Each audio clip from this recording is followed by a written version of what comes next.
రాష్ట్ర ముఖ్యమంత్రి వర్యులు మిత్రులు శ్రీ రేవంత్ రెడ్డి గారు, ఉప ముఖ్యమంత్రి బట్టి విక్రమార్క గారు, శ్రీ కృష్ణారావు గారు, అలాగే ఇతర మంత్రి వర్యులు ఈరోజు నాతో పాటు పద్మ విభూషణ్ అందుకున్నట్టు యొక్క మనందరికీ ఇష్టమైన సినిమా కథానాయకుడు అయిన యొక్క చిరంజీవి గారు, అలాగే తెలంగాణ నుంచి పద్మ అవార్డులు వచ్చినట్టు మిత్రుల కాస్త ప్రశాంతంగా ఉండే సమయం కూడా తక్కువ ఉంది. పద్మ అవార్డులు వచ్చినట్టు యొక్క పెద్దలు వివిధ రంగాల్లో వాళ్ళ ప్రతిభను గుర్తించి ఈరోజు పద్మ అవార్డు వాళ్ళకు వచ్చింది. నేను ముఖ్యంగా అవార్డులు సన్మానాలు అవి పెద్దగా జీవితంలో తీసుకోను కూడా. కానీ ప్రధానమంత్రి గారు ఈ పద్మ అవార్డు ఈ స్థాయిలో మీకు ఇస్తున్నామని చెప్పిన తర్వాత నేను ఆయన మీద గౌరవంతో కాదనలేకపోయాను. ఒక సామాన్య రైతు కుటుంబంలో పుట్టి 4 కిలోమీటర్లు నడిచి స్కూలుకు వెళ్ళి తెలుగు మీడియంలో చదువుకొని అంచెలంచెలుగా ఆ స్థాయికి వెళ్ళిన నాకు కేంద్ర ప్రభుత్వం ఆ గౌరవాన్ని ఇచ్చింది అవుతుందో దానికి నేను కేంద్ర ప్రభుత్వానికి ధన్యవాదాలు చెప్తున్నా. వినమ్రంగా ఆ అవార్డును స్వీకరిస్తున్నానని చెప్పాను ఆ రోజు. ఈరోజు రాష్ట్ర ముఖ్యమంత్రి శ్రీ రేవంత్ రెడ్డి గారిని నేను అభినందిస్తున్నాను. ఎందుకంటే ఒక మంచి ప్రతిభ ఉన్న వ్యక్తులను గుర్తించి కేంద్రం వాళ్ళకి పద్మ పురస్కారాలు ఇవ్వడం ఒక ఎత్తు అయితే, అలాంటి పురస్కారాలు అందుకున్న వారిని, మన తెలుగు వారిని ఈ రాష్ట్రంలో పిలిచి సన్మానించాలని చెప్పని అనుకోవడం అవుతుందో ఇది మంచి సాంప్రదాయం అని చెప్పని నేను భావిస్తున్నా. సాంప్రదాయానికి నాంది పలికిన రేవంత్ రెడ్డి గారిని హృదయపూర్వకంగా అభినందిస్తున్నా. నాకన్నా చిన్నవాడు కాబట్టి ఆశీర్వదిస్తున్నాను. శ్రీ రేవంత్ రెడ్డి నాకు చిన్నప్పటి నుంచి తెలుసు. చైతన్యశీలి, ఉత్సాహవంతుడైన యువకుడు. అలాంటి వారికి రాష్ట్ర ముఖ్యమంత్రిగా అవకాశం వచ్చింది. ఆయన హయాంలో మరిన్ని మంచి పనులు జరగాలని, తెలంగాణ యొక్క సర్వతోముఖ అభివృద్ధికి ఆయన పూర్తిగా కృషి చేస్తారని నమ్మకం నాకుంది. దానికి ప్రజల యొక్క ఆశీస్సులు కూడా ఉంటాయని చెప్పని నేను భావిస్తూ ఉన్నాను. ఈరోజు ఈ పద్మ అవార్డులు ఇచ్చిన వాళ్ళని మీరు గమనించండి. మనం చిన్నప్పటి నుంచి చూస్తూ ఉన్నాం పద్మ అవార్డులు. కానీ ఇలాంటి పరిస్థితి ఇంతకుముందు పెద్దగా రాలా మనకి. పద్మ విభూషణ వచ్చిన వాళ్ళ గురించి నేను మాట్లాడడం లేదు. పద్మ అవార్డులు వచ్చిన వాళ్ళు ఎవరుతున్నారో వాళ్ళ గురించి. ఎందుకంటే మట్టిలో మాణిక్యాలను ఆ వాసన పట్టి గుర్తించి బయటకు తీసినట్టుగా ఈ మహానుభావులను, మహా వ్యక్తులను కేంద్ర ప్రభుత్వం నరేంద్ర మోడీ గారు వారికి గుర్తించి పద్మ అవార్డులు ఇవ్వడం ఒక కొత్త సాంప్రదాయం. ఏంటంటే రికగ్నైజింగ్ ది అన్రికగ్నైజ్డ్, గుర్తింపు పొందని వ్యక్తులకు గుర్తింపునివ్వడం అనే కార్యక్రమం కింద ఈ మంచి సాంప్రదాయాన్ని చేపట్టారు. వారికి కూడా నేను శుభాకాంక్షలు అందజేస్తూ ఉన్నాను. నా తోటి మిత్రుడు, ప్రేమపాత్రుడు శ్రీ చిరంజీవి గారికి పద్మ విభూషణ్ లభించినందుకు నాకు ఎంతో సంతోషంగా ఉంది. ఎందుకంటే నేను ఎప్పుడు ఆయన నటనా సామర్థ్యాన్ని గురించి, ప్రతిభను గురించి చెప్తూ ఉంటాను. గతంలో కూడా చెప్పాను. మీ సౌకర్యార్థం మళ్ళా కూడా చెప్తూ ఉన్నాను. తెలుగు కళామ తల్లికి 2 కళ్ళు స్వర్గీయ నందమూరి తారక రామారావు గారు, అలాగే అక్కినేని నాగేశ్వరరావు గారు. తెలుగు కళామ తల్లికి 2 కళ్ళు స్వర్గీయ నందమూరి తారక రామారావు గారు, అక్కినేని నాగేశ్వరరావు గారు అయితే 3వ కన్ను శ్రీ చిరంజీవి గారని చెప్పని సందర్భంగా నేను మనం చేస్తా ఉన్నాను. ఈ విషయం నేను ఇవాళ చెప్పడం లేదు, ఆయనకు అవార్డు లభించింది కాబట్టి అని. చాలా కాలం కింద విజయవాడలో ఈ విషయాన్ని చెప్పాను. ఎందుకంటే ఆయనలో ఉన్న ప్రతిభను నేను గుర్తించాను కాబట్టి, నాకు నచ్చింది కాబట్టి, జనం మెచ్చింది కాబట్టి ఆ విషయాన్ని చెప్పడం జరిగింది.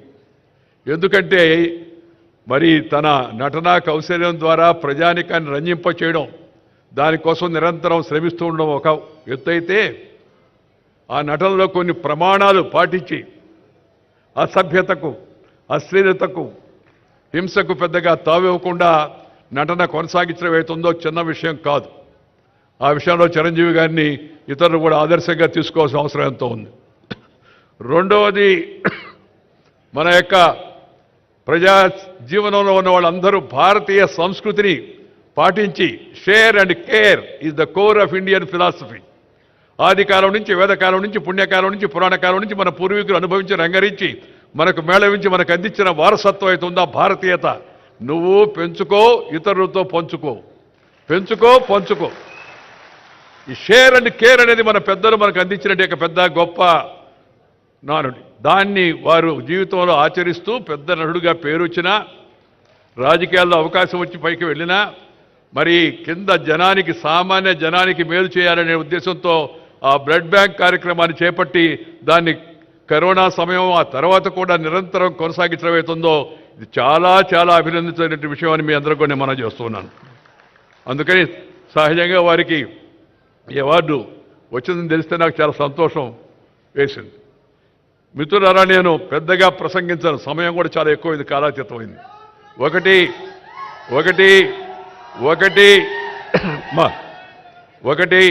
ఒకటి ముఖ్యమంత్రి గారిని నేను అభినందించాను, ఇందాక కేంద్ర ప్రభుత్వాన్ని అభినందించాను, ఈ పద్మ అవార్డు వాడు ఇచ్చిన అందరిని అభినందించాను. జీవితంలో పట్టుదల ఉంటే, కృషి ఉంటే ప్రతి ఒక్కరు కూడా ఉన్నత శిఖరాలకు చేరుకోవచ్చు అనేది ఈ అందరి యొక్క జీవితాల గురించి మనం కొత్త యువతరం, నవతరం తెలుసుకోవాల్సిన విషయాన్ని మీ అందరికి కూడా మనం చేస్తూ ఉన్నాను. కృషి, అందువల్ల ప్రతి ఒక్కరికి జీవితంలో క్రమశిక్షణ, సమయ పాలన, మాట తప్పకుండా ఉండడం, నీతి నిజాయితీ, ఇతరులతో తనకు వచ్చిన దాన్ని పంచుకోవడం అవుతుందో అలవాటు చేసుకుంటే తప్పనిసరిగా జీవితంలో యువతరం కూడా పైకి వస్తారని చెప్పని నేను ఈ సభలో ఉన్న యువకులకే కాకుండా రాష్ట్రంలో ఉన్న యువకులందరికీ కూడా నేను ఈ సందర్భంగా నేను మనవి చేస్తూ ఉన్నాను. అలాంటి అవకాశం వస్తుందంటే ప్రయత్నం చేస్తే వస్తుంది. మనం ఇష్టపడిన పనిని కష్టపడి చేస్తే నష్టపడేది లేదు అనేది నా యొక్క భావన. ఇష్టపడిన పనిని కష్టపడి చేస్తే నష్టపడేది లేదని. ఈ వయసులో కూడా ఇలా ఉత్సాహంగా ఉండి ఇంత ఉరకరెత్తిచ్చేట్టుగా నటన చేయడం అంటే చిన్న విషయంగా, దాని వెనక ఎంత శ్రమ ఉందో, రోజు ఎంత బాధలు పడుతుంటారో, ఎంత ఇబ్బంది పడుతూ ఉంటారో నటులు మనం అర్థం చేసుకోవచ్చు. బట్ శ్రమ, ఆ శ్రమ అది ఇష్టపడిన శ్రమని కష్టపడి చేస్తే నష్టపడేది లేదు, మంచి గుర్తింపు వస్తుంది. దానికి వారి యొక్క జీవితం కూడా ఒక ఉదాహరణ చెప్పని సందర్భంగా నేను మనవి చేస్తూ ఉన్నాను. ప్రజా జీవనంలో ఉన్న వ్యక్తులు కొన్ని విలువలు పాటించాలా. ఇందాక వారు చెప్పారు కదా, సాంప్రదాయాలు పాటించాలా. నేను ఈ వేదిక సందర్భంగా అందరికీ కూడా కోరేది ఏంటంటే, జీవితంలో మనకందరికీ అవకాశం రాదు, వచ్చిన అవకాశాన్ని మంచిగా ఉపయోగించి కొన్ని ప్రమాణాలు నెలకొల్పండి, కొన్ని విలువలు కాపాడండి. ఈ మధ్యకాలంలో అసెంబ్లీలలో, పార్లమెంట్లో వివిధ స్థాయిల్లో జరుగుతుంటే గలాటాలు ప్రజల్లో చాలా ఆందోళన కలిగిస్తూ ఉన్నాయి. One way it is demoralising the people. Keeping that in mind, one must correct himself and herself. ప్రతి ఒక్కరు కూడా తమ జీవితాన్ని సరిదిద్దుకునే ప్రయత్నం చేయాల్సిన అవసరం ఎంతో ఉంది. అవసరమైన వాళ్ళందరూ ప్రజాప్రతినిధులు అంటే ఆ ఎంపీలు. నేను చైర్మన్గా ఉన్నాను రాజ్యసభకి 5 ఏళ్ల పాటు, అంతకుముందు మంత్రిగా ఉన్నాను పార్లమెంటరీ అఫైర్స్, అలాగే ఇతర మంత్రిత్వ శాఖల్లో ఉన్నాను, చూశాను. ప్రతిపక్షంలో ఉన్నాను, అధికార పక్షంలోకి ఉన్నాను. మనము మన ప్రవర్తన జనమంతా చూస్తూ ఉంటారు, అభినందిస్తూ ఉంటారు. నాకు పాత రోజులు బాగా గుర్తు. నేను యువకుడిగా అసెంబ్లీకి వచ్చినప్పుడు నేను జైపాల్ రెడ్డి గారు మాట్లాడుతూ ఉంటే రాష్ట్రంలో ప్రతి ఒక్కరు కూడా సాయంత్రం 6:15 రేడియో పెట్టుకునేవాళ్ళు. అప్పుడు టీవీలు లేవు. విందాము ఏం చెప్పారు వీళ్ళని. నువ్వు కష్టపడితే, మంచిగా జనం కోసం పనిచేస్తే, నీ మంచి ప్రవర్తన బాగుంటే జనం దాన్ని ఆదరిస్తారు.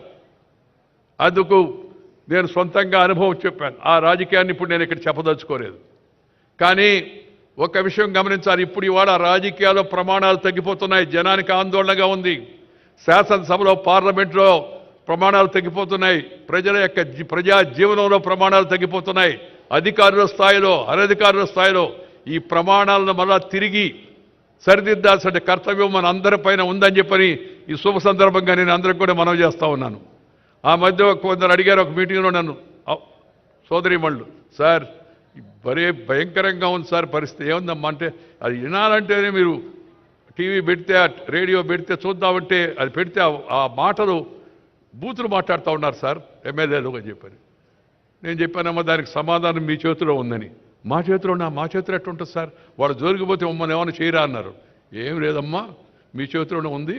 ఈ బూతులు మాట్లాడే వాళ్ళకి పోలింగ్ బూతులోనే సమాధానం చెప్పండి అని చెప్పాను. వాళ్ళకి ముందు అర్థం కాల, ఏంద్రా బూతులు మాట్లాడేవాడికి బూతులో సమాధానం చెప్పండి అడిగినాని.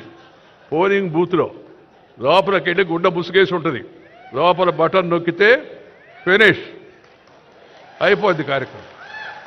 ప్రజాస్వామ్యంలో ప్రజలు రుజువర్తన లేని వారిని, నీతి నిజాయితీ లేని వారిని, ఇతర విషయాలపై ఆధారపడి జనాన్ని రెచ్చగొట్టి గెలిచే వాళ్ళని తగిన గుణపాఠం వాళ్ళకి చెప్పాల్సిన అవసరం ఉంది. సమయం ఆసన్నమైంది.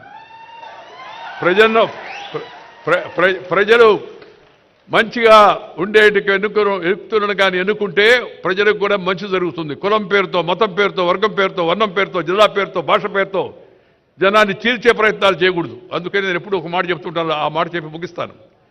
Character, calibre, capacity and conduct ఉన్న వ్యక్తులను ఎన్నుకోవాలా. 4 Cలు character, calibre, capacity and conduct ఉన్న వ్యక్తులను ఎన్నుకోవాలా. రాజకీయంలోనే కాదు, ఏ రంగంలోనైనా సరే అలాంటి వాళ్ళని ప్రోత్సహించాలా. కానీ కొంతమంది నాయకులు కొత్తగా కనిపెట్టారు 4 Cలు. ఆ సీలు కష్టం కదా, అందుకని దాని ప్లేస్లో కొత్త సీలు కనిపెట్టారు. ఏందయ్యా కొత్త సీల్ అంటే? Caste, community, cash, criminality. ఆ సీలు బదులు ఈ సీలు. కానీ నేను వాళ్ళకి కూడా చెప్పదలుచుకున్నది, తాత్కాలికంగా ఒకసారి ఉపయోగపడవచ్చేమో, కానీ ఎలకాలం అది మనం రక్షించదు. కాబట్టి అందరూ కూడా ఆ లక్షణాలను వాటిని దూరంగా పెట్టి మంచితనంతో మంచిగా ప్రజలకు మేలు చేసే ప్రయత్నం ప్రజాప్రతినిధులు చేయాలని సందర్భంగా మనవి చేస్తూ, ప్రతిభ ఉంటే పురస్కారం లభిస్తుంది, దానంతటదే, దాని గురించి ఆలోచించాల్సిన అవసరం లేదని చెప్పని మరొకసారి చెప్తూ, తెలంగాణ ప్రభుత్వానికి నేను అభినందనలు తెలియజేస్తూ, మరి నాకు రేవంత్ రెడ్డి గారు చెప్తే నేను చెప్పానయ్యా, మామూలుగా నేను సన్మానాలు పెద్దగా అంగీకరిస్తాను, దట్టు ఈ అవార్డు వచ్చిన సందర్భంగా. అంటే లేదు సార్, ప్రభుత్వం తరఫున మా తెలుగువాడిగా మీకు ఈ అవార్డు వచ్చినందుకు మేము ప్రభుత్వం తరఫున సన్మానిస్తామని చెప్పారు. అందుకని నేను వెంటనే అంగీకరించాను. ఇవాళ ఈ కార్యక్రమంలో పాల్గొంటున్నాను. మీ అందరి యొక్క అభిమానానికి హృదయపూర్వకమైన ధన్యవాదాలు తెలియజేస్తూ మీ దగ్గర సెలవు తీసుకొని నమస్కారం. జై హింద్.